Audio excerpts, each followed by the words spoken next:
हुए ताजे धमाके से शुरुआत करते हुए दिल्ली का प्रशांत विहार इलाका धमाके से एकाएक दहल उठा।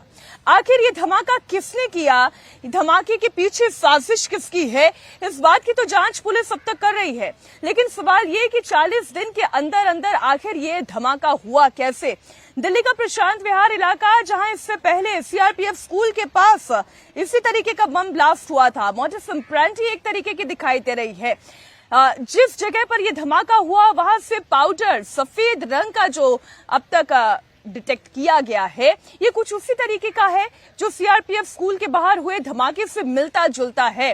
तो क्या धमाका करने के पीछे एक ही गुट है जो काम कर रहा है, क्या कोई आतंकी संगठन है, इस पर डिटेल में आपके सामने जानकारियां रखूंगी। सबसे पहले ये तस्वीर आप देखें। 20 अक्टूबर को सुबह करीब 7 बजे प्रशांत विहार के इसी इलाके में सीआरपीएफ स्कूल के बाहर धमाका हुआ था और ये धमाका इतना जबरदस्त था कि स्कूल की बाउंड्री वॉल में छेद तक हो गया था। अब इसी तरीके का एक और धमाका हुआ है। इस बार जो धमाका हुआ है वो बंसी स्वीट के पास हुआ है और इसमें भी सफेद रंग के पाउडर का ही इस्तेमाल हुआ है। ये दोनों तस्वीरें इस वक्त आपके सामने हैं। उस बार भी जो धमाका हुआ था उसकी गूंज बहुत बड़ी थी लेकिन कोई घायल नहीं हुआ था। लेकिन इस बार जो धमाका हुआ है, आज सुबह करीब 11:15 बजे धमाके की आवाज सुनाई दी, जिसके बाद पुलिस पूरे मामले की तफ्तीश में जुट गई। दिल्ली के प्रशांत विहार इलाके में एक बार फिर से तेज धमाका हुआ है। हम ठीक उसी जगह पर मौजूद हैं जहां पर सुबह 11:48 पर फायर ब्रिगेड को कॉल की गई कि तेज धमाका जो है वो दिल्ली के प्रशांत विहार इलाके में जो बंसी वाला स्वीट्स है उसके पास हुआ है। और ठीक आप देखेंगे जो बंसी वाला स्वीट्स है उसके ठीक नीचे यहाँ पर अभी जो दिल्ली पुलिस है, उसके अलावा जो सुरक्षा एजेंसियां हैं वो लगातार जांच कर रही है। जो आसपास के सीसीटीवी है वो खंगाले जा रहे हैं। बताया जा रहा है कि सुबह लगभग 11:40 के करीब तेज धमाका यहां पर होता है और धमाका इतना तेज था कि दूर से धुआं उसका देखा जा सकता था। काफी तेज धमाका था। आसपास जब ये धमाका होता है तो लोगों में हड़कंप मच जाता है। जो फायर ब्रिगेड है वहां पर कॉल की जाती है, पुलिस मौके पर पहुंचती है और यहां पर आप अभी भी देखें जो स्पॉट है वहां पर अभी भी जो दिल्ली पुलिस है, इसके अलावा जो दिल्ली पुलिस की स्पेशल सेल है, क्राइम ब्रांच है, वो लगातार इन्वेस्टिगेशन कर रही है कि आखिर ये धमाका किस तरीके का है। लेकिन जो सूत्र बता रहे हैं उनका कहना है कि सफेद रंग का जो पाउडर था वो वहां से स्पॉट से मिला है और ऐसा ही पाउडर जब अक्टूबर के अंदर इसी प्रशांत विहार इलाके में जो सीआरपीएफ कैंप था उसकी दीवार के पास ब्लास्ट हुआ था, वहां पर भी इसी तरीके का सफेद पाउडर मिला था। और यहां पर आप देख सकते हैं जो पूरा इलाका है उसकी बैरिकेडिंग कर दी गई, उसकी जो बैरिकेडिंग है वो यहां पर की गई है, कॉर्डन ऑफ कर दिया गया है पूरा जो इलाका है। और बंसी वाला स्वीट्स, क्योंकि जो प्रशांत विहार का जो ये इलाका है ये पीवीआर सिनेमा, ठीक इसके पीछे आप देख सकते हैं ये पीवीआर सिनेमा वाली रोड है जहां पर काफी संख्या में लोग जो है ये यहाँ पर मौजूद रहते हैं। और सुबह 11:48 पर जब ये कॉल की गई तब भी उस समय यहाँ पर काफी संख्या में लोग मौजूद थे। तो पीवीआर सिनेमा देख सकते हैं, इसमें काफी आउटलेट जो है वो यहाँ पर है। पीछे आप देख सकते हैं कि जो फायर ब्रिगेड की गाड़ियां हैं वो यहाँ मौके पर खड़ी हुई हैं और इसके अलावा जो स्पॉट है वहां पर अभी भी जो दिल्ली पुलिस है वो लगातार यहां पर इन्वेस्टिगेशन कर रही है कि आखिर ये ब्लास्ट किस तरीके का था। अभी भी आप देखेंगे जो पूरा जो इलाका जहां पर ये ब्लास्ट हुआ, तेज गति का ये ब्लास्ट था, वहां पर जो है वो पूरा जो एरिया है उसको कॉर्डन ऑफ कर दिया गया है। किस तरीके का ब्लास्ट है इसकी इन्वेस्टिगेशन जो है वो लगातार दिल्ली पुलिस की जो एंटी टेरर यूनिट है, स्पेशल सेल, वो कर रही है। प्रशांत विहार के बंसी स्वीट के पास जो ये धमाका हुआ है, ये धमाका कितना बड़ा था और कितना जबरदस्त था, इसका अंदाजा अब कुछ तस्वीरों के जरिए आप लगाने की कोशिश करें। जहां पर ये धमाका हुआ उसी स्पॉट की ये तस्वीर है, ये वीडियो है जिसमें आप साफ देख सकते हैं कि धुएं का गुबार उठता हुआ नजर आ रहा है। ये वीडियो जहां पर धमाका हुआ दूसरी तरफ से बनाया गया ये वीडियो है।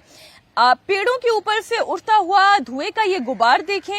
हालांकि पुलिस का कहना यह है कि ये लो इंटेंसिटी का ब्लास्ट है, ये बहुत ना गंभीर श्रेणी का ब्लास्ट है और ना आप ये कह सकते हैं कि इसे आप इग्नोर कर दें, क्योंकि एनएसजी तो पूरे मामले की जांच कर ही रही है। लेकिन हाँ, ये लो इंटेंसिटी का ब्लास्ट था।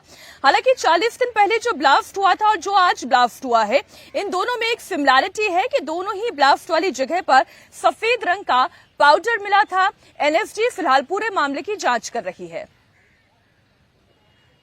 प्रशांत विहार में वीरवार सुबह तेज धमाका हुआ है। कुछ लोग यहाँ पर मौजूद है जो कि चश्मदीद थे, जिन्होंने धमाका सुना। सर क्या नाम है आपका? मेरा नरेश नाम है भाई। इस मार्केट का प्रधान भी हूँ मैं। हमारी मार्केट पूरी बंद हो चुकी है, सारे दुकानदार दुकानें बंद करके अपने घर जा चुके हैं। इतना दहशत में है लोग यहाँ पे। और पूरा धुआं हो गया था, बहुत जोर से ब्लास्ट था। हमारा मार्केट में भी पता लगता था अभी कहीं ब्लास्ट हुआ है।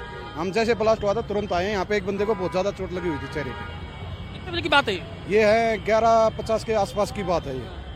और जब तक पुलिस आई तो मतलब बहुत ज्यादा घबरा चुके थे लोग, दुकानदार अपनी दुकानें बंद करके जा चुके थे। कितनी तेज आवाज थी ब्लास्ट बहुत की? ज्यादा ब्लास्ट था। यहाँ से लगा लो 500 मीटर होगा ये प्रशांत विहार मार्केट, इसी यहाँ तक आवाज गई है। पहले भी यहाँ पर इस तरीके का धमाका हुआ था अक्टूबर महीने में, और अब फिर धमाका हुआ है। क्या लग रहा है कि क्यों ये प्रशांत विहार इलाके में धमाका? प्रशांत विहार बहुत शांत एरिया था, पता नहीं है क्यों ब्लास्ट हो रहा है बार बार, हमें भी नहीं पता इस चीज का। हम दुकानदार आदमी हम क्या करें, ये व्यापार करने के लिए बैठे हैं, पता नहीं क्या माहौल हो रहा है यहाँ पे। ऐसा तो कुछ नहीं लग रहा था, पर बहुत ज्यादा हो रहा है आज की डेट में। क्या नाम है सर आपका? अरहंत जैन है जी। क्या हुआ, आपने क्या देखा सुबह की? मैं तो बिल्कुल सामने रहता हूँ डी ब्लॉक में। मेरी माता जी मंदिर में ही थी, तो जैसे ही पता लगा मैं तो उनको मंदिर के लिए भागा, क्योंकि मंदिर के पास सुनने में आ रहा था, फिर बंसी वाले के पास आ रहा था। मेरा अपना मत है कि ये क्राइम ब्रांच के पास बम फटा है। पहले सीआरपीएफ स्कूल के पास फटा, अब क्राइम ब्रांच के पास फटा है, और साथ में एक स्कूल और है, नेबरहुड में 5 स्कूल है। 2 घंटे बाद अगर ये बम ब्लास्ट होता तो कहीं ना कहीं बच्चों को हानि हो सकती थी। और ये अगर हानि नहीं पहुंचा रहे, जो भी ये लोग कर रहे हैं, तो कहीं ना कहीं ये हम लोगों को थ्रेटनिंग दे रहे हैं, इन्वेस्टिगेशन एजेंसी को थ्रेटनिंग दे रहे हैं। तो पिछले 1 महीने में अगर 2 बार एक ऐसे एरिया में बॉम्ब ब्लास्ट हो जाता है जो इतना शांति पर रहे, जहां हम एक चोरी भी नहीं सुनते थे।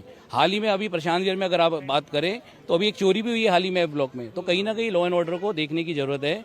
और ऑनरेबल हम तो सुप्रीम कोर्ट से भी रिक्वेस्ट करेंगे, क्योंकि मैं प्रैक्टिसिंग एडवोकेट हूं, कि इसके ऊपर सुओ मोटो कॉग्निजेंस भी ले, इन्वेस्टिगेशन एजेंसी से एक्शन टेकिंग रिपोर्ट मांगे। कि ये क्या देखा आपने? पूरी घटना हुई, कितना तेज धमाका था? धमाका काफ़ी तेज़ था। नॉर्मल धमाका नहीं था कि पटाखे वाला धमाका हो, लेकिन धमाका काफ़ी तेज़ था। धुआं उठा है, आवाज़ भी काफ़ी ज़ोर से आई थी। एक व्यक्ति के घायल होने की भी खबर है उसमें। पहले भी इस तरीके का अक्टूबर में धमाका हुआ, और अब इस तरीके का धमाका किस तरीके से देखते हैं आप यहाँ पर प्रशांत विहार इलाके में? मैं सुरक्षा की नज़र से देखूं तो बहुत ढील बरती गई है यहाँ पे। इस इलाके में काफ़ी पॉश इलाका है, लोग काफ़ी स्वभाव हैं यहाँ के, लेकिन डे बाय डे ऐसी घटनाएं देखना बड़ा ही आश्चर्यजनक है कि लोगों को रहना दुश्वार हो चुका है इस इलाके में। आप लोगों की राय सुन रहे हैं, जिनका ये कहना है कि धीरे धीरे यहाँ की शांति जो है वो खत्म होती जा रही है। लोगों के मन में एक डर भी पैदा हो रहा है, और हो भी क्यों ना। 40 दिन के अंदर अंदर 2 इस तरीके के ब्लास्ट हुए हैं, जिसकी जांच इस वक्त एनएसजी की टीम कर रही है। लेकिन सफेद रंग का पाउडर जो मिला है, इसके अलावा और भी कोई नई जानकारी इसमें सामने नहीं आ पाई है। ऐसा तो नहीं एक के बाद एक हो रहे इन दोनों ब्लास्ट के पीछे कोई बड़ी साजिश है, जिसकी तैयारी हो रही है, जिसकी प्लानिंग हो रही है। बहरहाल एनएसजी की टीम और पुलिस तो इस पर छानबीन कर ही रही है।